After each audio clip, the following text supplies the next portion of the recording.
So, Erica Mathers, welcome to Yoga Talks with Yoga Factory Online. Thank you. Yeah, Thank you so much for hosting me. I really appreciate it. absolutely. We were just talking a little bit beforehand about, like you live in New York City. There's a lot of interesting stuff going on right now with coronavirus and with all the protests and stuff. So how are you personally holding up with all of that? I mean, it's been hard. I think personally, that's it's a tricky word, I think, for us as yogis, because personal means everything, right? Right. Our business is personal. Our practice is personal. Sure. There's nothing that isn't personal. So when I think about that, I'm like, where do I start? Yeah. Um, you know, I guess I'll start with yoga, right? Since we're here to talk about yoga. I mean, personally, it's been uh like good in some ways for my body, literally for my body, because being a yoga teacher in New York City entails a lot of commuting and a lot of runaround. Yeah. And I know it probably is similar in Pittsburgh, but you probably do it in a car. Yeah, it's a little bit different.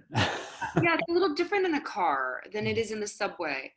And so also in the month prior, really in the few weeks before this happened, I was also filming classes for Equinox for their new app. So on top of my schedule, I was also filming like half days. I was half days in like this huge, very elaborate set, Yeah. teaching yoga for them. And then all that of a sudden that just screeched to a halt. And then I got to rest, which was wonderful.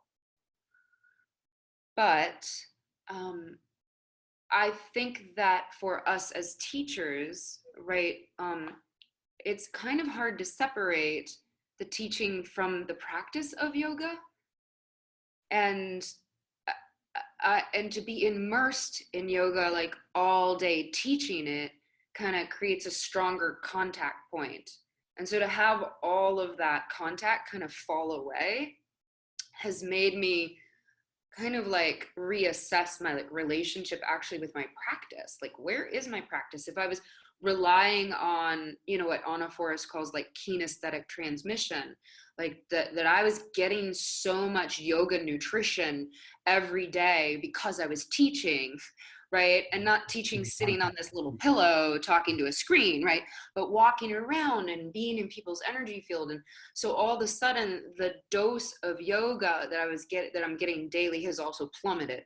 Yeah. And that is like a weird reality, but also like interesting to see like just how much I was relying on the active teaching to dose myself, really, like medicine. It's like you are dosing yourself when you teach. You're running the energy through it. You're getting it.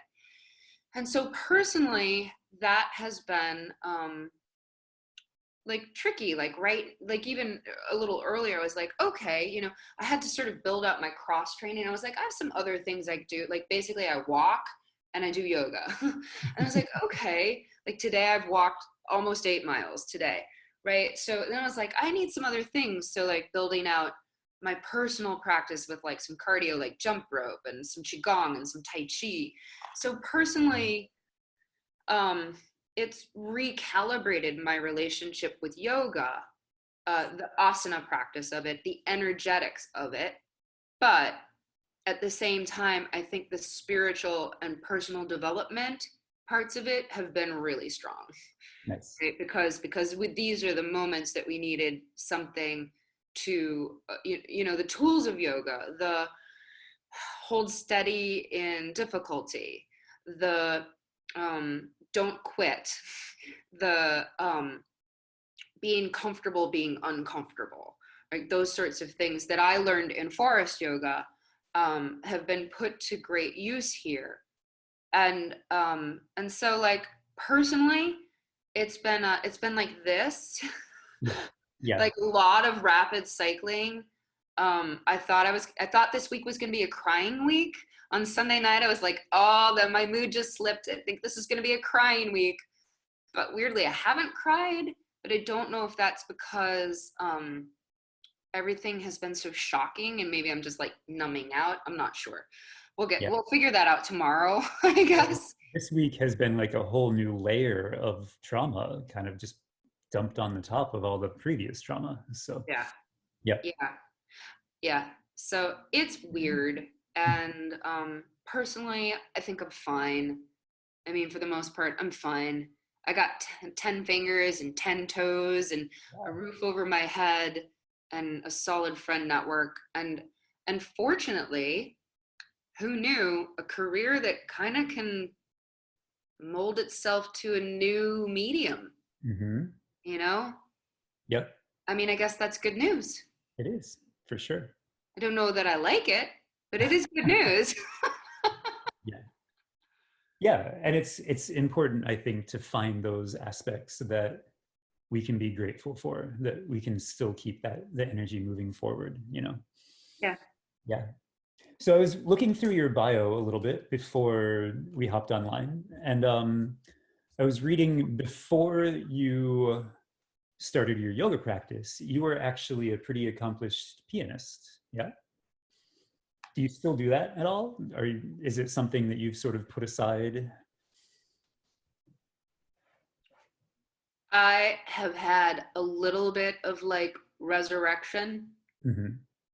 over like the past year. Like I've gotten my piano serviced, I've sat down to play, but I would say for the most part, it's something that I set to the side Yeah. because, well, a few reasons. One was that I had a lot of chronic injuries that were part of being an athlete and part of the repetition of piano playing and part just like Yeah. bad structural postural stuff and part like injuries that came not from sports. So playing the piano was actually quite painful. Yeah. Um, and so there was that. And then there was another piece, which was that when I moved to New York City, I came here to go to graduate school and I performed through graduate school, but I was on a stipend in graduate school. And so when I left graduate school, it was very difficult to justify spending the amount of hours that I spent practicing, which was about like 2 to 5 hours. Mm-hmm. Right? It was hard to justify that because there was no direct line between practicing and making money. Yeah. And so it became very clear to me very swiftly that it's very tricky to be a professional musician in New York City. Yeah. And so I had to pivot very fast to how am I going to pay my rent if I intend to stay here? And I intended to stay. And here I am, you know, that was 14 years ago. That was 2006. So, yeah. Yeah, I had a brief stint living in New York, and I was acting at the time. And you know, like any like musicians, actors, you have to do something to support yourself. So I had a full-time job and was trying to, you know, audition and do all that stuff on the side. And if you're not careful, it can really burn you out physically and mentally. Isn't that just what New York does? Yeah. It burns you out. If you're not careful. If you're not careful, you have to be very careful. You were a finance guy, weren't you? Nope. Nope. No, I was in theater. You had a theater full-time job? No, the full-time job I had, I was actually working in hotels.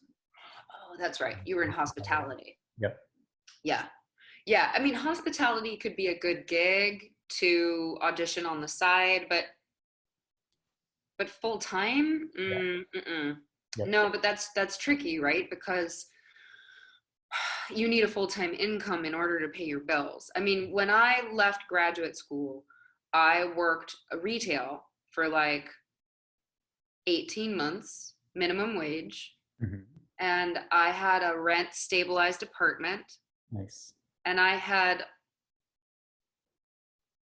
I had learned, well, I came from the Midwest, right? So I'm from Madison, Wisconsin.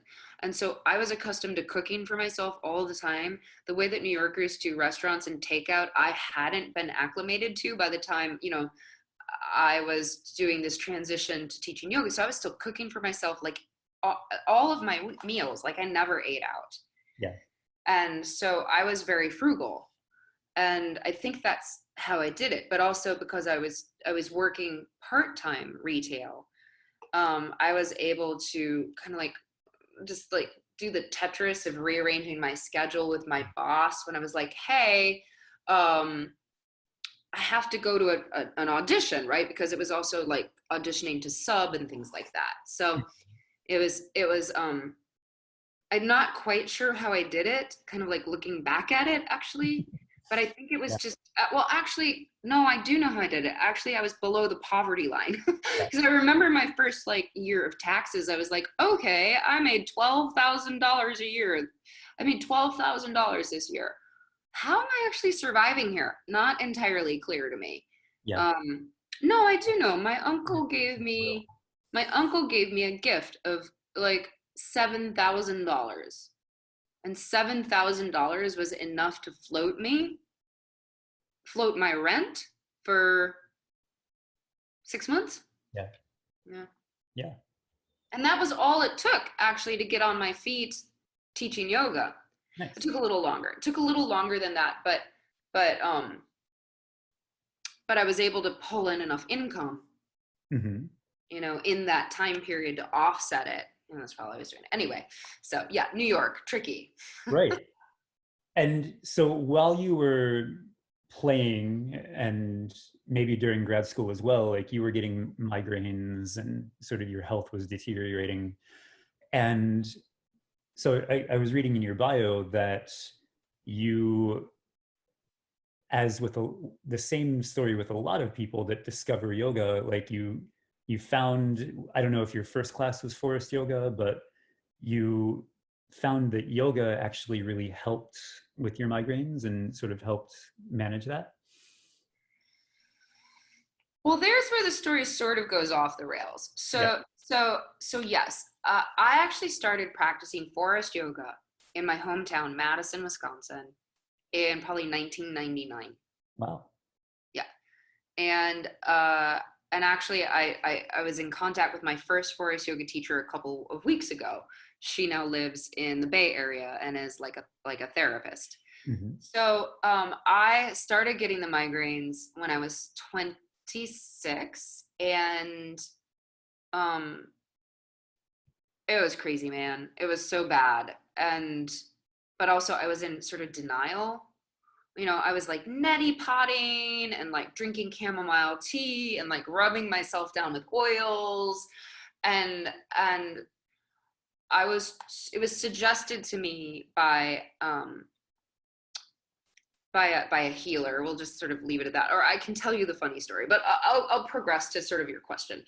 Um, it was suggested to me that yoga would help, and so I think that the suggestion at that time, this is 1999, right, was made on the idea that migraines were the product of stress, and Hmm. that if you became less stressed out, maybe your migraines would go away.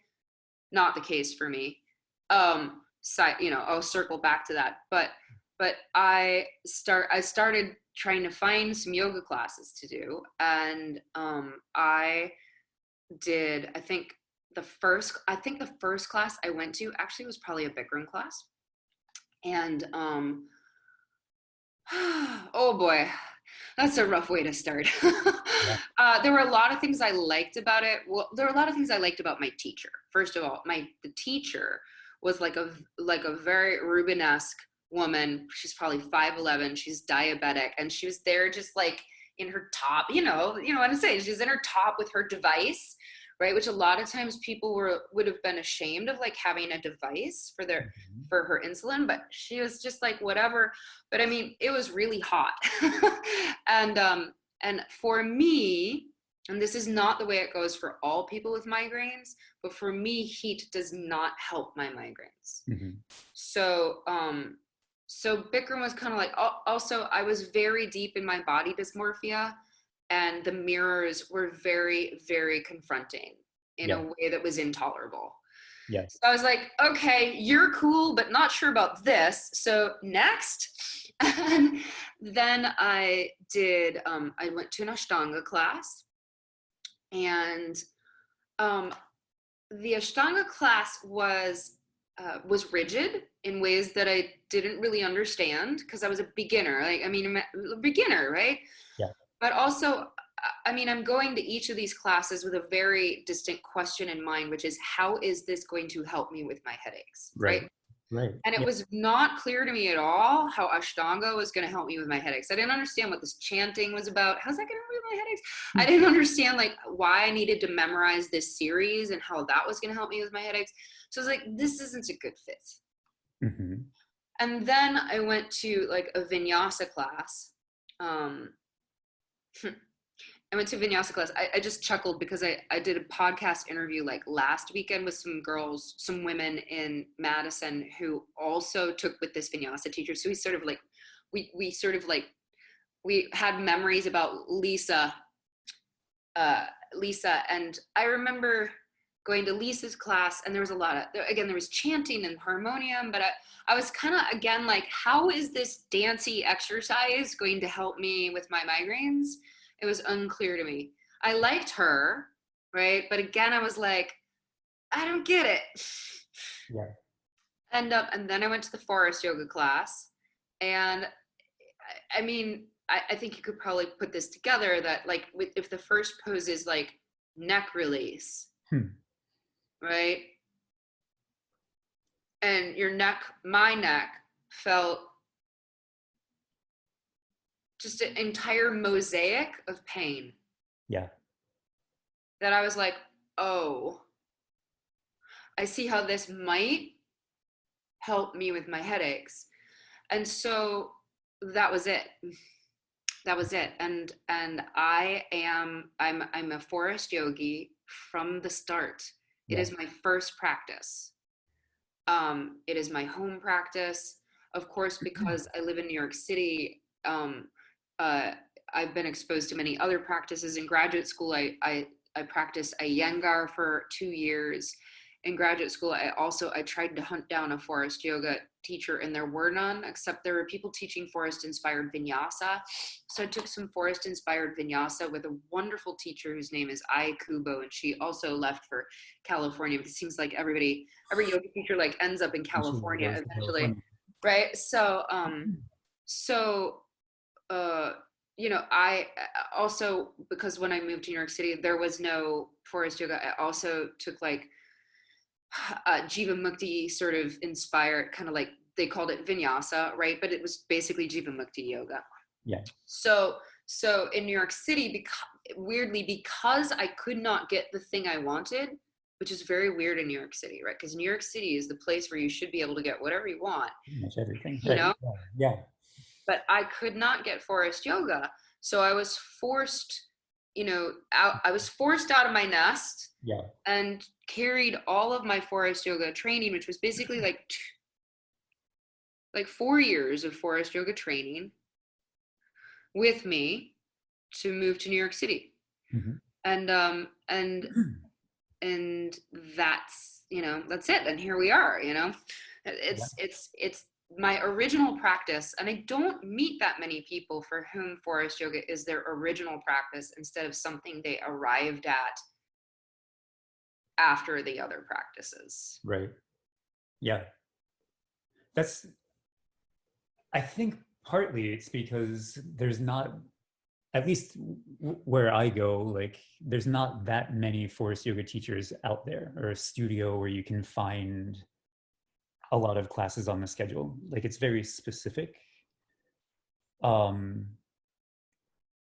certainly, if you're searching for it, you can probably find it, but. Yeah, I have some thoughts about that. But to finish the loop, my migraines, I still have migraines. And I have a lot of insight about why I have migraines that I wouldn't have had I not found yoga, and specifically Forrest Yoga. Yeah. So I don't fault the yoga for not like healing me. Actually, the yoga has healed me in many ways. But migraines are very, very tricky.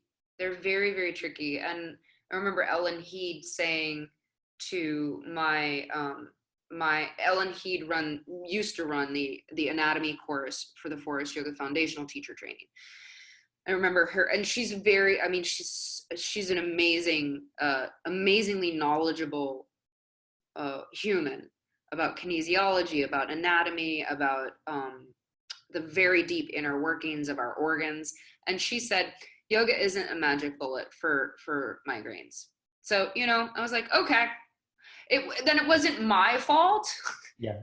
that I hadn't done the yoga right enough to correct, which is, I think, a lot of times the place that we who take radical responsibility for our health and well-being and the direction of our lives, that we can go there and be like, oh, it's my fault. I didn't do this healthy wellness thing good enough. Yeah.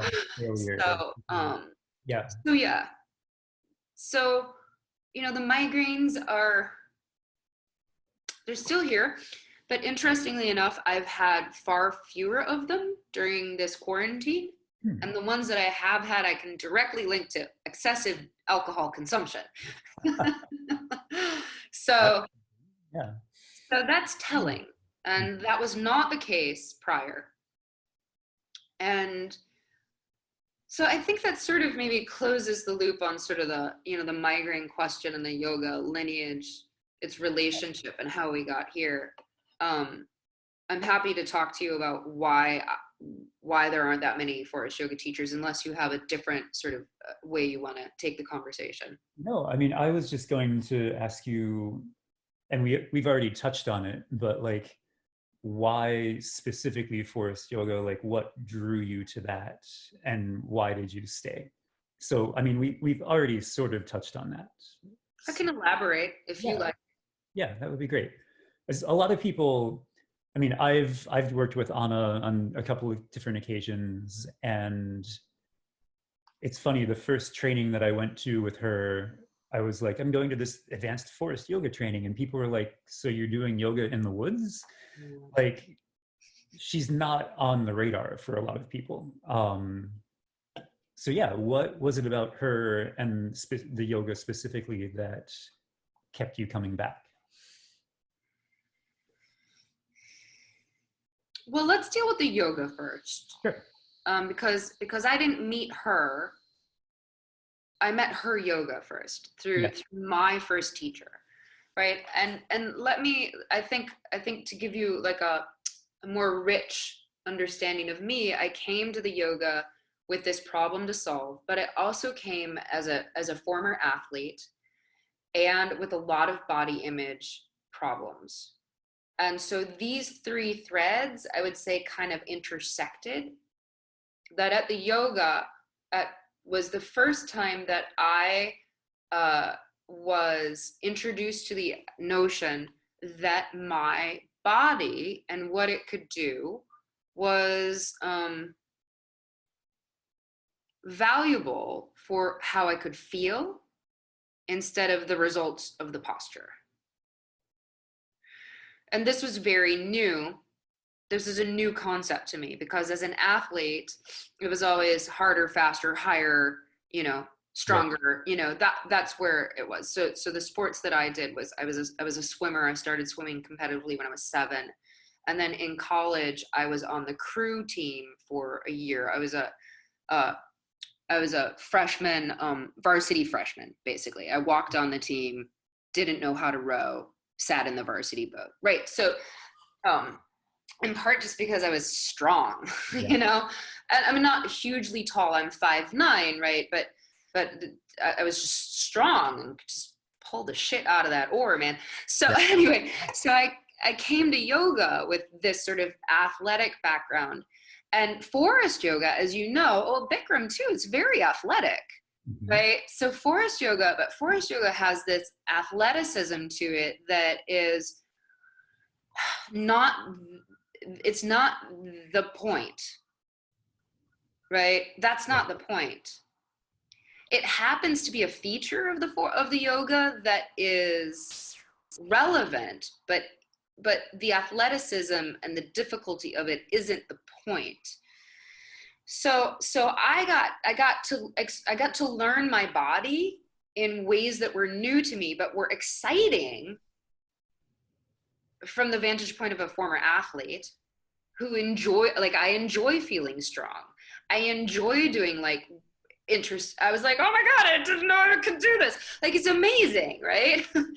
And so there was that, but then there was simultaneously this message of like, but your body's its own entity, and it doesn't have to do anything in order for you to be valid. And as an athlete, but also as a woman, which is sort of where the body image things kind of tied in, this idea that my body was valuable just because was a very new message, right? Because women are objectified and our currency is traded upon, and it almost always has to do with the physical attractiveness of the body, or your childbearing abilities, you know, or how you can take care of other people, right? Those are the things that our value is always reliant upon. And so this notion that the value of the body was infinite just because, and it didn't have to do anything, was a very new proposition to me, and one that I felt like, even if I didn't get it fully from the get-go, that it was something I could buy into. Mm-hmm. And that's sort of like what I write about in my book, is like the value proposition of a body is not necessarily what it can do in the world, but what can it do for you spiritually. And I kind of think that that's also where Anna's going in a lot of ways. It's like, this is all a spirit quest. This is all for some other purpose than the asana accomplishment.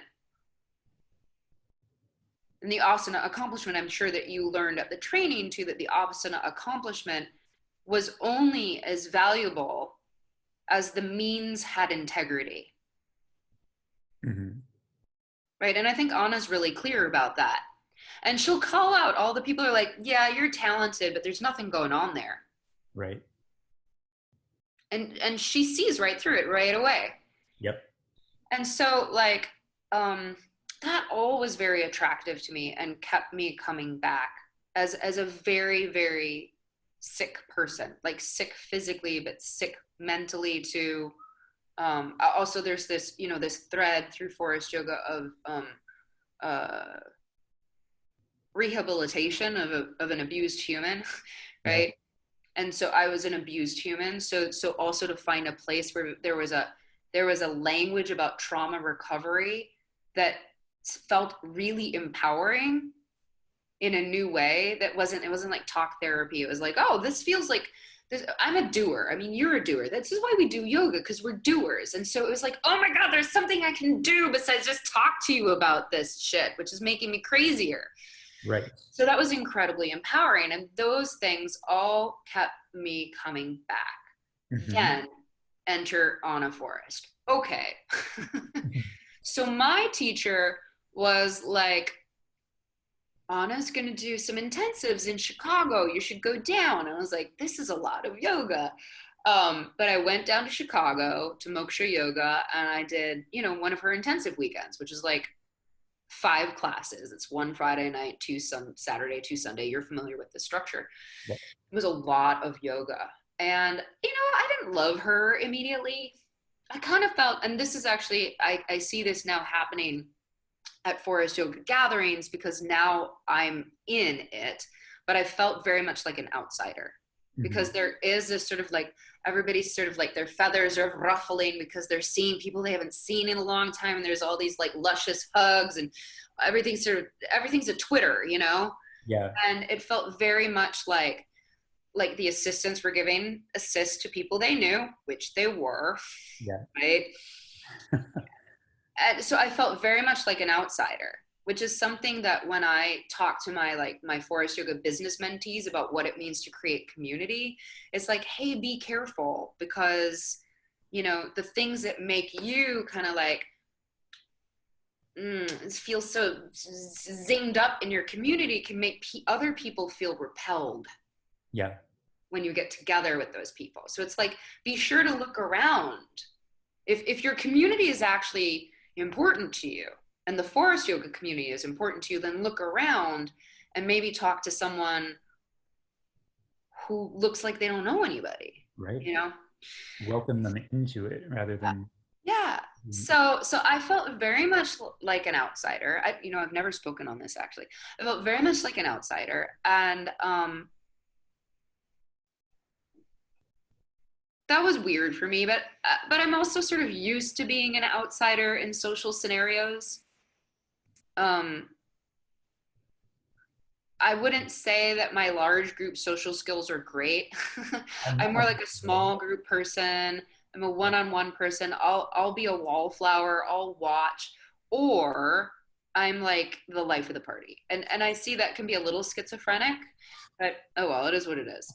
So I'm acknowledging also like my large group social skills aren't great, and okay, but the yoga was kick-ass. And I drove home to Madison, Wisconsin, and I did this. I was with a man at the time, so my boyfriend then at the time, and I did this solo, and I drove home, and I got back, and he was like, "You look like you lost 10 pounds," and he wasn't talking physical weight; he was talking emotional weight. I was like, "Yeah, I think I just lost 10 pounds of emotional weight." And that to me was intriguing. And at that moment, I was like, I think I'm going to do that teacher training one day. Nice. And that one day came to be. Yeah. Should I keep going? Yeah, absolutely. So the teacher training, I know Anna does, like she does 300 hours now and 200 hours and short little advanced trainings.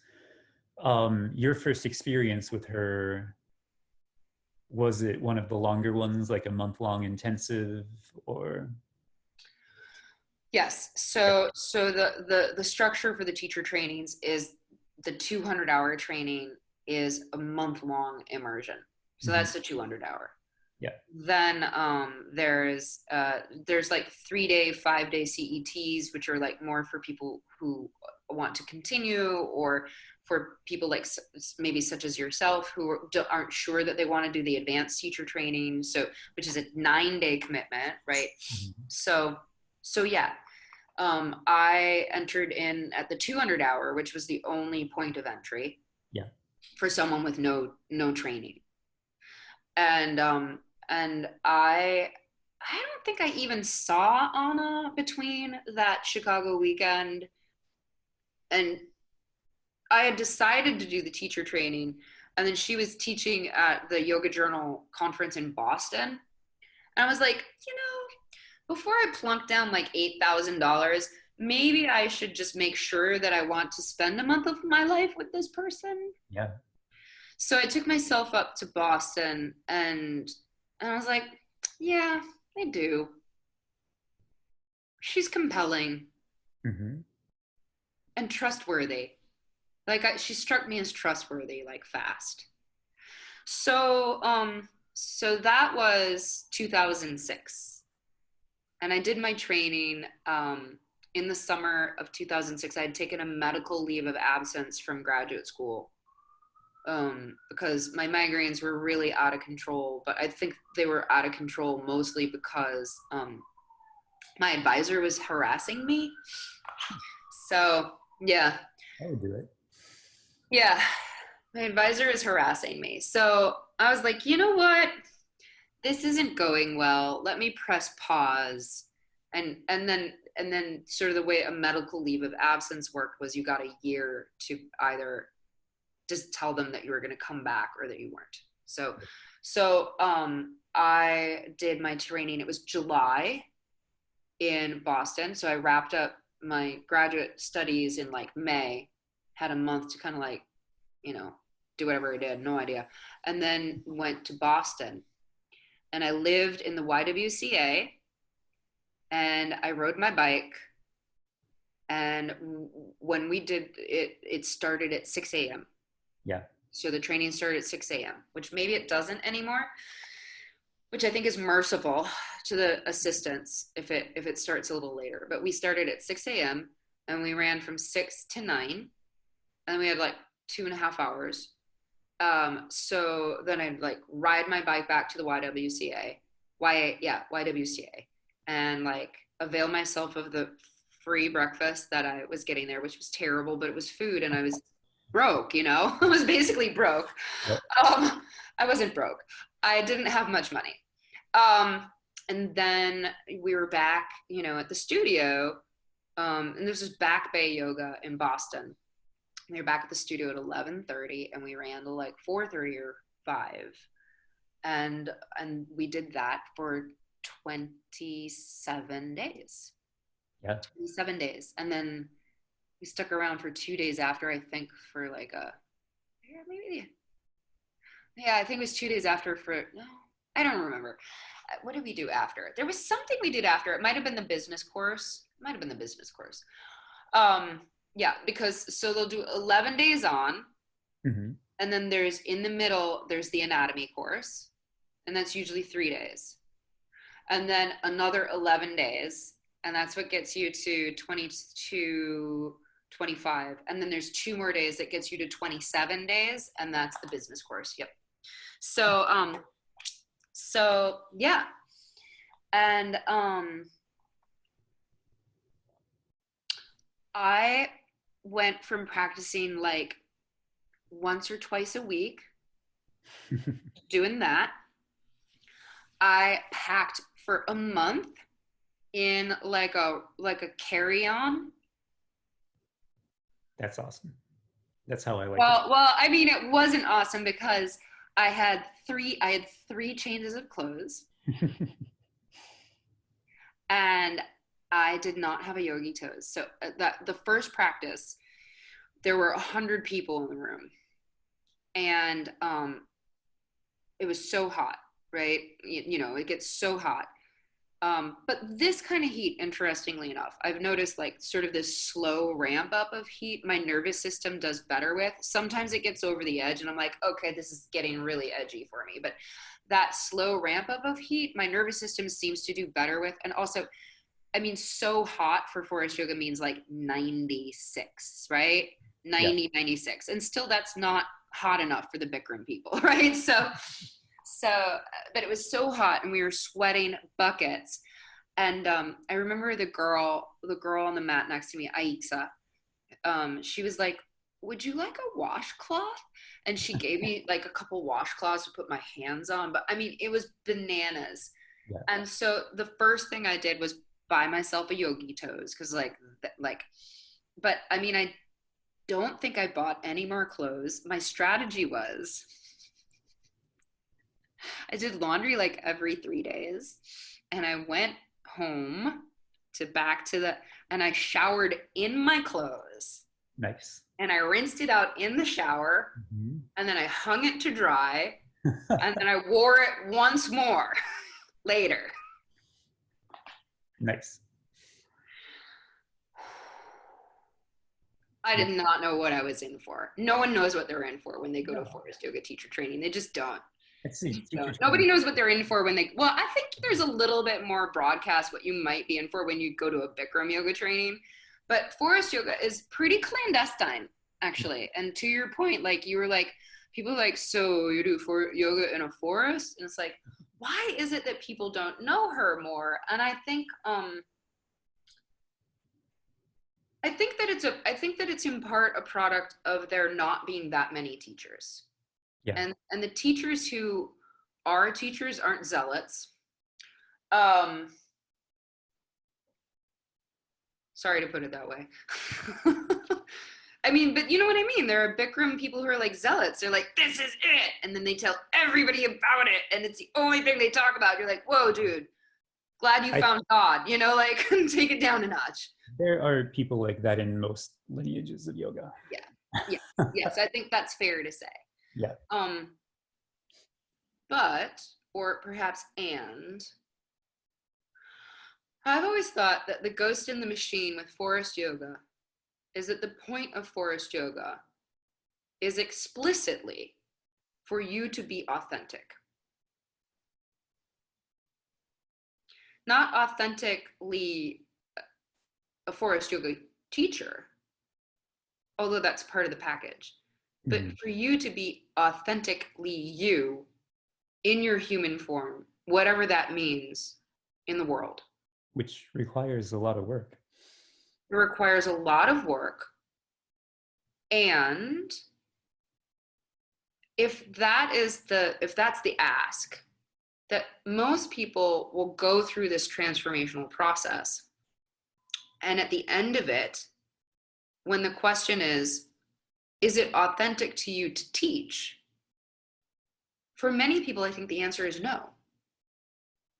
And I would say that probably maybe 10% of Forrest Yoga training graduates go on to teach. Interesting. That's my rough number. I mean, I don't have those numbers from inside the Forrest Yoga organization. Yeah. But if I just look back like on my teacher training, which had 40 people in it, which is a small teacher training, right? It's sort of big by Forrest Yoga standards, but small by like Bikram standards, right? Not anymore. Not anymore. Well, yeah. That if I look back, of those 40 people, I can think offhand of 2 people who are teaching. Myself and Lidith Ramos.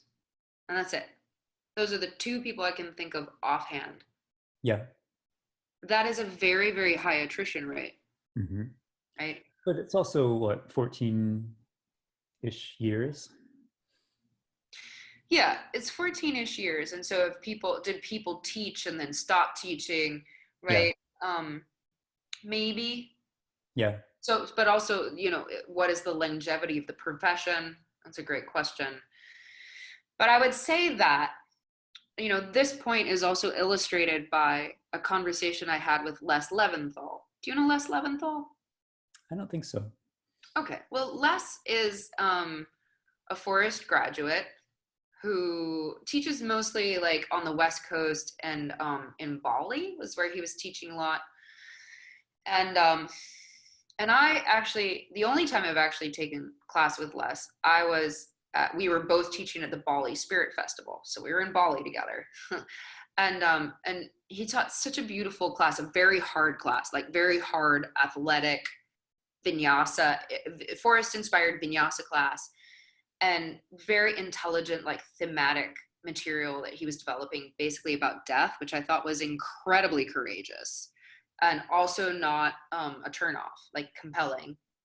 Anyway, so he and I had a conversation. We talked about Anna, and I was like, you know, like, why don't you teach Forrest Yoga? And he was like, you know, Anna asked me the same question. And, you know, her training was all about finding my authentic voice. My authentic voice wasn't a Forrest Yoga voice. Yeah. And so I didn't feel like I was letting her down by following her instructions to be authentic. Right. So I think a lot of reasons, you know, I think that there is that ghost in the machine, which is a lot of people go on to become better versions of themselves, not as yoga teachers, which is a great, great accomplishment. Yeah. And also I think it's a difficult, I think Forrest Yoga is a difficult style to teach, and have it come across as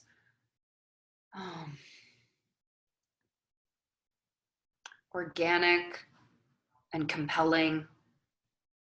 I think because it is so stylized in so many ways that a lot of times students fall into kind of like I don't know how to put it. It's like language traps that don't sound like theirs. Mhm. Also, developing the spiritual component and teaching that well is Yeah, very difficult. yeah, Becoming an adept, like an adept thematic teacher and an intentional teacher is very difficult. I think it takes a long time to grow a good forest yoga teacher. yeah. And to that end, like in New York City, I've been mentoring my students locally for like 5 years, you Nice. know, and giving them feedback on their classes and working extremely closely with them. And I'm proud to say that I think that those teachers are very good forest yoga teachers. And I think it takes a lot of effort to make a good forest yoga teacher. I think I was at an advantage because forest yoga was my very first practice. So the only thing I ever heard in my head was like forest yoga. Yeah, Everything else, I'm like, what's that? You know? yeah. And I think I was also in an advantage just because I would say that my core skill is teaching. Mhm. And I think I was also an advantage because I have been a teacher in other modalities since I was like 17.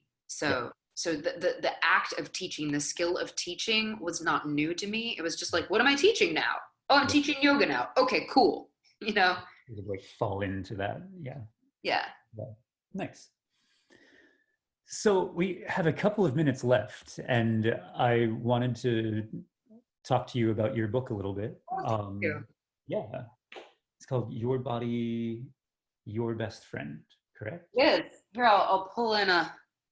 Yes, There please. it is. Nice. Thanks. So yeah, what's it about? What's going on there? Tell us a little bit about it. Thank you. I would be happy to tell you about it. Okay. So it is a book that is a lot about forest yoga in a very kind of what Anna would call like coyote way. It's sort of like not, hey, this is forest yoga, but all of the things that Anna teaches about and that I've come to teach about the practice of embodiment is in this book. But in more sort of like standard marketing speak, the book is for women who would like to feel better in and about their bodies. That's it.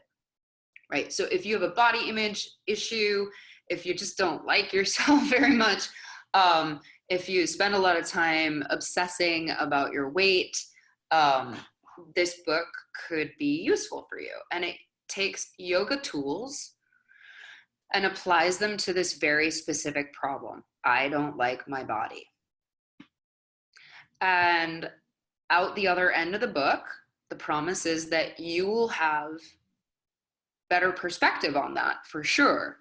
And hopefully have moved the needle on I don't like my body to maybe I respect my body, I appreciate my body, something like that.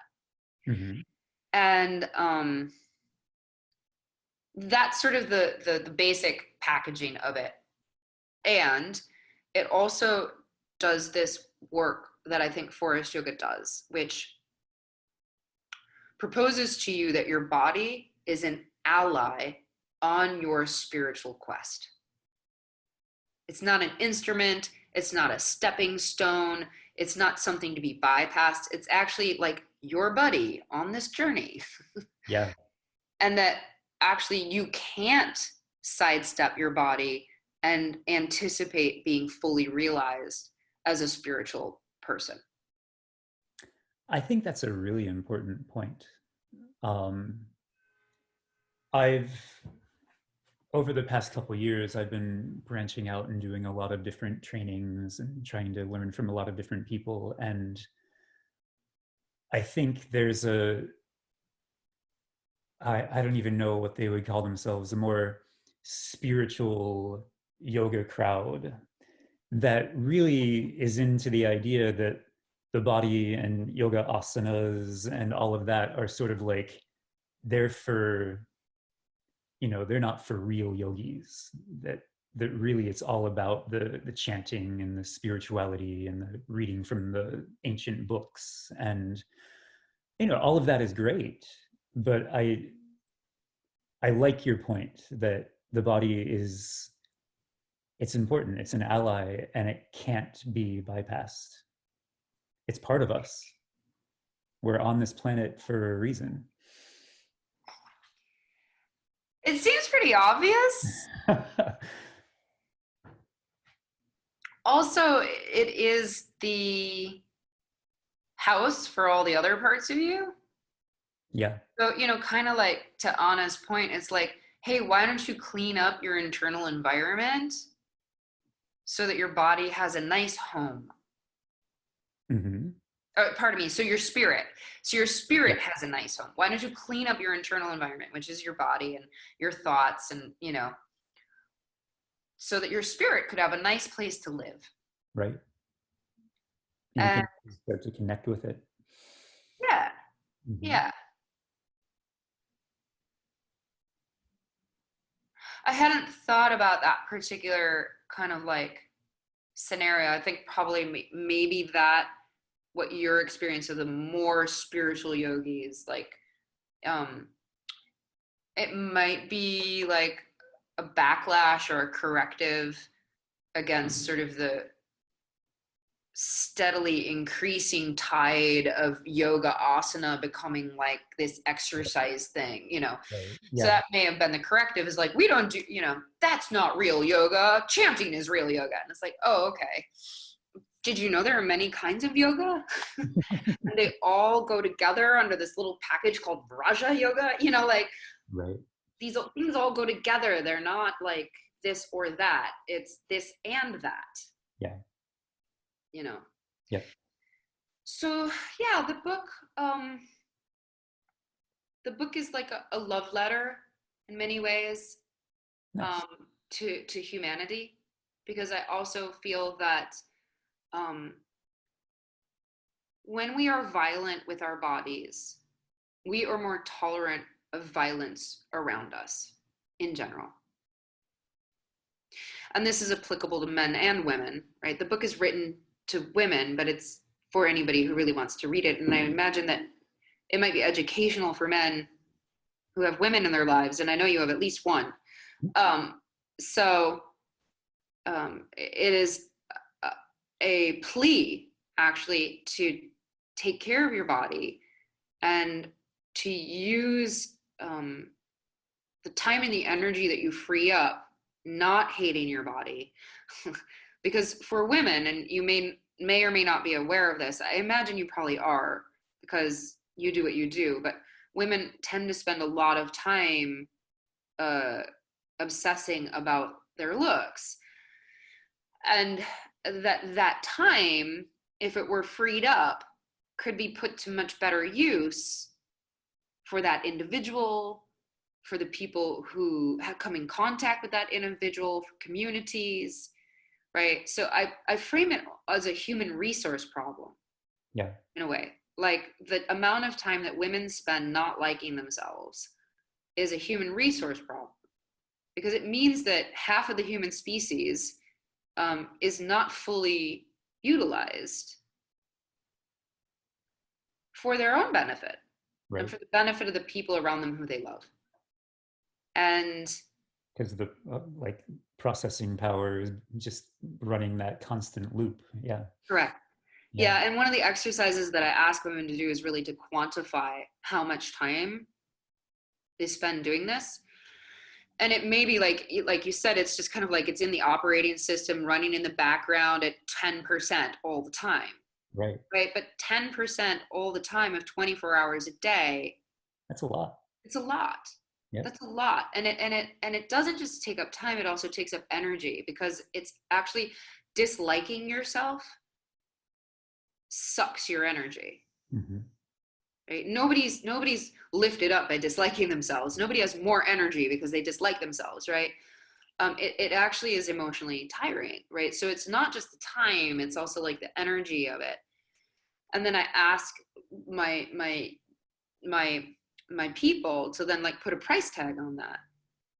Like what is in dollar amount? If you're running at 10% operating system, dislike myself 24 hours a day, what is the price tag of that? And then to quantify it, like puts it into terms that are far more specific. Yeah. It's less like some smoke and mirrors thing. It's like, oh, if I put a price tag on this daily, it's $500 a day. Mm-hmm. You know, it depends on how much a person values their time, I guess. But Right. Yeah. yeah, But yeah, it's just a different way of thinking about it might help people understand how much time and how much energy they put into something that's not necessarily important. it's only not important if you decide it's not important. Right. Yeah. And I don't want Because to minimize it, but yeah. no, I wasn't saying you were minimizing it. That wasn't where I was going with it. It is that it is important because there are true facts that our society treats you better if you're prettier. It treats you better if you're thinner. Yeah. Like those are real. That's real. So what I'm saying is it's for you to decide that it doesn't matter, because it does matter, which is one of the reasons why women get so wrapped up in it. Mm-hmm. So the minute you decide it doesn't matter, or it matters less, you know, then you shifted your entire worldview. Yeah. I mean, it's really huge. It's really huge. It's probably really empowering too. I think so. Yeah. I think so. But then, you know, it's like any other transformational process. Like once you've shifted that, then like you also like are going to have to recalibrate your personal relationships and who you spend time with, because there's a lot of social enforcing. Women socially enforce one another a lot around this. Mm-hmm. And it's very like it's subtle, you know, but we've also been trained. I talk about this in my book, that it's like a socially acceptable way for women to relate to one another is around our appearances. So it's tricky, you Yeah. know. Not just reprogramming yourself. It's like you have to either, everybody around you has to be working on the same thing, or to change your social circles at the same time. Yeah, exactly. It's hard. And that's Yeah. tricky, and that's not possible. I mean, it could be possible, but I think also intergenerational circles Yeah. make it Yeah. harder, right? Because your parents may Yep. have a different idea about this than your contemporaries, and so maybe you like are, you know, you have contemporaries who all support your version of the world where you are valid as a human because you're a kind person and it doesn't matter what your weight is. And then you go home and your mom's like, oh, it looks like you've gained some weight, honey. And you're like, fuck, you Yeah. know, work so hard. And then my mom just like makes me like feel so bad about myself, you know. Yep. So it can be tricky. Yep. Yeah. So that's the book. Nice. And I think the book has a lot of layers to it.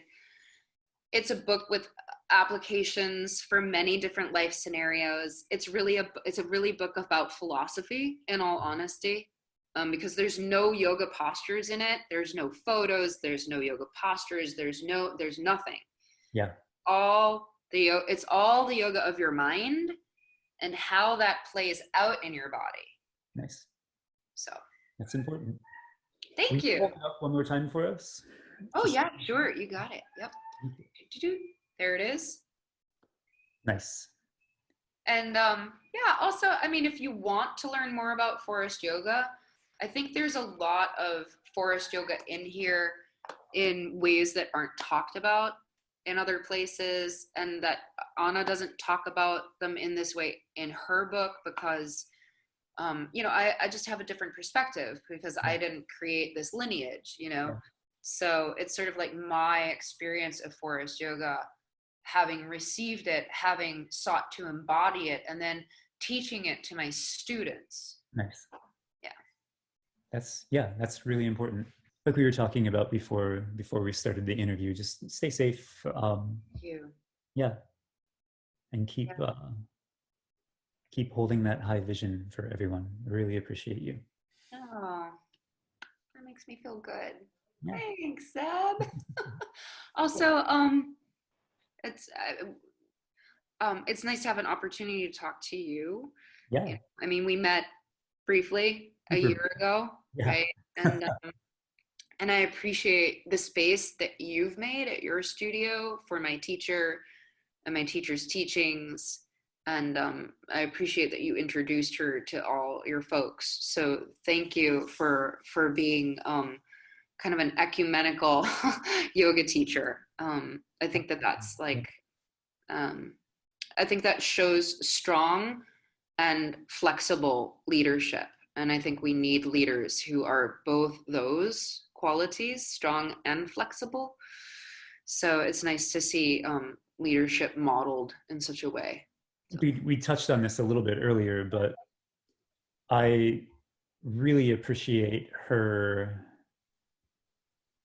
and all my teachers that I really respect really have this ability to sort of like see through all of their BS and all of their, like, the layers of stuff they've kind of piled on top to cover themselves up, and just like they can see you. And like, she has a really amazing way of doing that, and I really love that about her.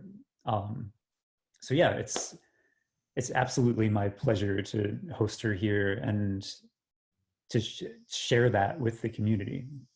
Yeah. I think it's really important. Yeah. Yeah, Yeah. she's special. Mm-hmm. Yeah. Yeah.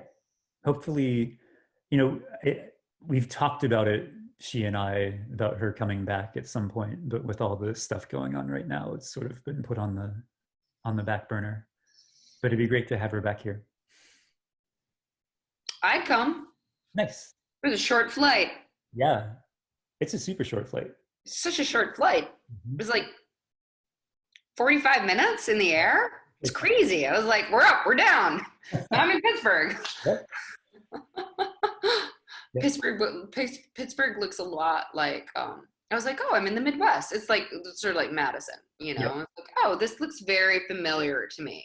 Mm-hmm. But it also, I was like, it was fun to be there. I'd never been there before, and just like, just get some history, rich history, manufacturing history there, so interesting. Yeah. Cool place. Yeah. It's really sort of not underappreciated, but it gets underplayed a lot. Like, it's a pretty cool town, and we don't get that much PR. So Which is probably good.